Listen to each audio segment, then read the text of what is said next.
बोलू इच्छितो.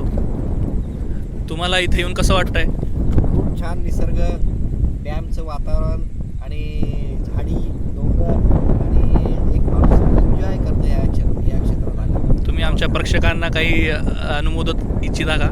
तुम्ही पण इथे या धकाधकीच्या जीवनातून थोडंसं 2 वेळ काढण्यासाठी आणि शांतपणे आपल्या परिवारासोबत क्षण आनंदित साजरे करण्यासाठी या. धन्यवाद. हा माझा मित्र बाळू.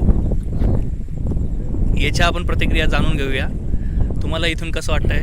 खूपच सुंदर असं निसर्गरम्य वातावरण आहे. मला डॅमच्या आपण बाजूला उभे आहोत आणि बघत आहात खूपच सुंदर असं वातावरण असेल. सर्वांना रिक्वेस्ट करेल की तुम्ही येऊन या निसर्गरम्य वातावरणाचा आनंद घ्यावा. थँक्यू. धन्यवाद.